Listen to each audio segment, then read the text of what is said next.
नमस्कार, news nation digital के हमारे इस खास एपिसोड खबरें दुनिया की में आपका स्वागत है। मैं हूं सुमित कुमार दुबे। 1 अक्टूबर को जब ईरान ने हिजबुल्ला के चीफ हसन नसरल्ला की मौत के इंतकाम के तौर पर इसराइल पर मिसाइल स्ट्राइक की थी, तब इसराइल की ओर से ऐसे कई दावे किए गए कि इस स्ट्राइक का ईरान को ऐसा जवाब दिया जाएगा जो पूरी दुनिया में एक नज़ीर बनेगा। इस दौरान ऐसे कई संकेत दिए गए कि इसराइल इस बार ईरान के परमाणु ठिकानों को उड़ाकर उनका खतरा हमेशा के लिए खत्म कर देगा, या फिर ईरान की इकोनॉमी की जान यानी उसके ऑयल प्रोडक्शन की साइट्स को नेस्ते नाबूद करके करारी आर्थिक चोट देगा। ईरान के मिसाइल हमले को 2 हफ्ते बीत चुके हैं, लेकिन इसराइल का जवाबी हमला अभी तक नहीं हुआ है। इसी बीच ईरान ने एक ऐसा दांव चला है जिसके आगे इसराइल की ये तमाम बयानबाजी बेरंग हो गई है। और अब खबर यह है कि इजरायली पीएम बेंजामिन नेतन्याहू ने अमेरिकन प्रेसिडेंट जो बाइडन को इत्तला दी है कि इसराइल अपने जवाबी हमले में ना तो ईरान के न्यूक्लियर प्लांट्स को निशाना बनाएगा और ना ही ऑयल संयंत्रों को। अब सवाल यह है कि अचानक ऐसा क्या हो गया जो नेतन्याहू जो ईरान पर घातक हमला करने के अपने दावे कर रहे थे, अब उससे पीछे हटते हुए नजर आ रहे हैं। और अमेरिका क्यों नहीं चाहता कि इसराइल ईरान के खास अड्डों पर हमला करे? अपने इस वीडियो में हम इस बारे में विस्तार से बात करेंगे। साथ ही आपको ये भी बताएंगे कि कैसे चोट खाया हुआ हिजबुल्ला अब इसराइल पर लगातार एक के बाद एक बड़े हमले कर रहा है जो उसे तगड़ा जख्म दे रहे हैं। लेकिन पहले बात उस खबर की करते हैं जिसके मुताबिक नेतन्याहू ने बाइडन को ईरान पर हमले के टारगेट्स के बारे में बताया। अमेरिकी अखबार द वॉशिंगटन पोस्ट की एक खबर है। उसके मुताबिक इजरायली पीएम बेंजामिन नेतन्याहू ने अमेरिकन प्रेसिडेंट जो बाइडन से बातचीत की है। उन्होंने अमेरिका को सूचित किया है, इत्तला दी है कि इसराइल पूरे इलाके में जंग शुरू करना नहीं चाहता है, इसीलिए वो ईरान की तेल या न्यूक्लियर फैसिलिटी पर हमला करने की जगह ईरान के जो मिलिट्री बेस हैं उन पर हमला करने के लिए तैयारी कर रहा है।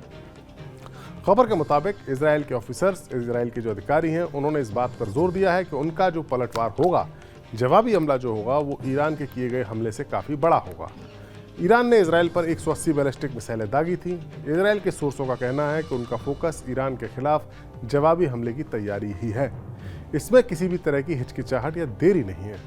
रिपोर्ट के मुताबिक अमेरिका के समय और हमले के समय और दायरे पर निर्णय लेने के लिए नेतन्याहू अपने डिफेंस मिनिस्टर और जो सीनियर सिक्योरिटी ऑफिशियल्स हैं उनके साथ बातचीत कर रहे हैं। दरअसल नेतन्याहू के रुख में बदलाव अमेरिका के दबाव का नतीजा माना जा रहा है, क्योंकि अमेरिका को डर है कि अगर इसराइल ईरान के न्यूक्लियर साइट्स या उसके तेल के संयंत्रों पर हमला करेगा तो ये जंग पूरे इलाके में फैल जाएगी। अमेरिका जो कि 40 सालों से ईरान को अपना दुश्मन मानता रहा है, ईरान के खिलाफ कई सारे कदम उठाता रहा है, आखिरकार वो अमेरिका ईरान पर तगड़े हमले के लिए इजराइल को मना क्यों कर रहा है? इसका जवाब है ईरान का वो मास्टर स्ट्रोक जो उसने इस पूरे इलाके के देशों के साथ चला है। दरअसल मिडिल ईस्ट में ऐसे कई मुल्क हैं जो अमेरिका के दोस्त हैं और वहाँ अमेरिका के फौजी अड्डे हैं। इनमें सऊदी अरब, कुवैत, कतर, यूएई जैसे देश शामिल हैं। इत्तेफाक की बात यह है कि इन देशों की इकोनॉमी भी ईरान की तरह तेल के कारोबार पर ही निर्भर है। अगर इसराइल और ईरान के बीच में तगड़ी जंग छिड़ती है तो अमेरिका को इस जंग में शामिल होना होगा, और इसके लिए उसके वही फौजी अड्डे जो इन देशों में मौजूद हैं काम आएंगे। इन अरब मुल्कों में जो अड्डे मौजूद हैं वहीं से अमेरिका ईरान पर हमला करेगा।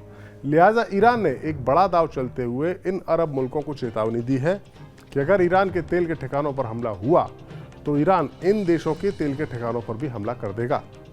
वॉल स्ट्रीट जर्नल की एक रिपोर्ट है, उसके मुताबिक ईरान ने अपने अरब और जो बाकी इलाकाई पड़ोसी हैं उनको चेतावनी देते हुए कहा है कि अगर ईरान पर अमेरिका या इजरायली हमलों में इन पड़ोसी मुल्कों ने अपने क्षेत्र या हवाई क्षेत्र का इस्तेमाल करने दिया तो उन्हें जवाबी कार्रवाई का सामना करना पड़ेगा। खबर के मुताबिक इस चेतावनी का सीधा सीधा मतलब यह है कि ईरान इजरायल तनाव अगर किसी भी तरह बढ़ा तो इससे खाड़ी के तेल निर्यातक देशों के में भी समस्या होगी और उन्हें भी नुकसान उठाना पड़ सकता है। रिपोर्ट के मुताबिक ईरान की चेतावनी है कि अगर इजरायल ने हमला किया तो बदले में इजरायल के जो सिविल क्रिटिकल इंफ्रास्ट्रक्चर है, जो बुनियादी ढांचा, उस पर हमला करेगा और इसमें मदद करने वाले अरब देशों के खिलाफ भी कार्रवाई की जाएगी। अब आप इसको ऐसे समझिए कि ईरान और इजरायल के बीच में 2000 किलोमीटर की दूरी है, कोई सीमा इनकी आपस में नहीं मिलती है। ऐसे में अगर अमेरिका ईरान पर इजरायल एयर स्ट्राइक करेगा तो उसके हवाई जहाज़ों को, उसके फाइटर जेट्स को कई देशों के एयर स्पेस से गुजरना पड़ेगा। एक ऑप्शन उसके पास है कि वो सीरिया होते हुए, इराक होते हुए ईरान पर हमला करे, लेकिन अगर अमेरिका शामिल हुआ और जो भूमध्य सागर में अमेरिका की नेवल फ्लीट है, तो वहाँ से उसके जो हथियार होंगे या उसके जो एयर स्ट्राइक होंगी वो निश्चित तौर पर दूसरे देशों के एयर स्पेस के ऊपर से गुजरेंगी, और अगर उसकी इजाज़त ये देश देंगे तो फिर ईरान इन पर हमला कर देगा, ऐसा ईरान ने धमकी में कहा है। ईरान की इस धमकी ने इन देशों की टेंशन बढ़ा दी है, क्योंकि इनकी अर्थव्यवस्था तेल पर निर्भर है। यानी हम तो डूबेंगे सनम, लेकिन तुमको भी ले डूबेंगे, इस टाइप की ये धमकी है। इन मुल्कों ने अमेरिका पर दबाव बनाया कि अमेरिका इजराइल पर दबाव बनाए कि वो ऐसा कोई हमला नहीं करेगा जिससे ईरान को भारी नुकसान हो, खासतौर से उसके ऑयल डिपोज को, और इस पूरे इलाके में ये जंग कहीं फैल ना जाए। इसकी एक वजह और भी है, वो ये है कि अगर इजराइल ईरान के तेल संयंत्रों पर हमला करता है और बदले में ईरान हमला करता है अपने पड़ोसी मुल्कों के तेल संयंत्रों पर, तो इसका असर पूरे विश्व पर तेल की कीमतों में पड़ेगा। अमेरिका में नवंबर में चुनाव होने वाले हैं, और जब कीमतें बढ़ेंगी तो महंगाई बढ़ेगी, और फिर जो बाइडेन की पार्टी की उम्मीदवार है कमला हैरिस, उनको जनता की या वोटर्स की नाराजगी का खामियाजा उठाना पड़ सकता है।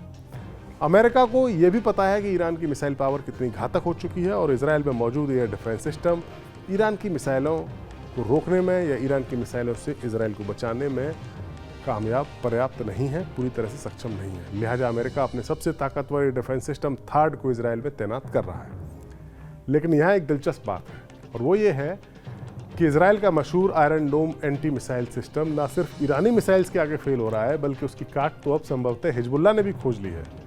हिजबुल्लाह, जो कुछ दिनों पहले तक पूरी तरह से इसराइल के आगे परास्त नजर आ रहा था, अब पूरी ताकत के साथ हमलावर हो चुका है। रविवार को हिजबुल्लाह के ड्रोन हमले में इसराइल के 4 फौजी मारे गए, और सवाल उठने लगा है, इसराइल डिफेंस फोर्सेज के जो बड़े अधिकारी हैं उन्होंने सवाल उठाया है कि आखिरकार उनके एयर डिफेंस सिस्टम यानी आयरन डोम ने हमले का पता क्यों नहीं लगाया। हिजबुल्लाह ने IDF के की जो गोलानी ब्रिगेड है उसके एक अड्डे को निशाना बनाया था। लगभग 2 हफ्ते पहले इसराइल की ओर से लेबनान पर जो ज़मीनी हमला शुरू किया गया था, उसमें 8 इसराइल के फौजी मारे गए थे, और उसके बाद से ये सबसे बड़ा घातक हमला है जो ड्रोन हमला हिजबुल्लाह ने किया है। इसराइल के पास एक world class air defence system है आयरन डोम, जो अब तक उसके ज़्यादातर देश के हिस्सों को हमले से बचाने की जिम्मेदारी निभाता है। लेकिन इसराइल के अधिकारी अब ये पता करने की कोशिश कर रहे हैं कि आखिरकार आयरन डोम ने जब हिजबुल्लाह का ड्रोन आया तो एक्शन क्यों नहीं लिया, और हवाई हमले के दौरान सायरन का अलर्ट क्यों नहीं बजा। क्या हिजबुल्लाह के पास इसकी काट है? हालांकि आशंका ये जताई जा रही है कि एक साथ जब कई हमले होते हैं तो ये सिस्टम कंफ्यूज हो जाता है, ठीक वैसे ही जैसे 7 अक्टूबर 2023 में हमास के हमले के दौरान हुआ था। और इस बात की चेतावनी दी जा रही है कि इस डिफेंस सिस्टम को धीमी गति से उड़ने वाले ड्रोन चकमा भी दे सकते हैं। इजरायली सेना के टॉप अधिकारियों ने उस बेस का दौरा किया है जहां पर हिजबुल्लाह का हमला हुआ था और 4 फौजी मरे थे। जाहिर है इजराइल के लिए चीज़ें अब उतनी आसान नहीं रहीं जितनी शुरुआत में दिख रही थी या इजराइल की तरफ से दिखाने की कोशिश की जा रही थी। हमारे वीडियो आपको कैसा लगा? कमेंट सेक्शन में जाइए और अपनी राय हमें ज़रूर दीजिए।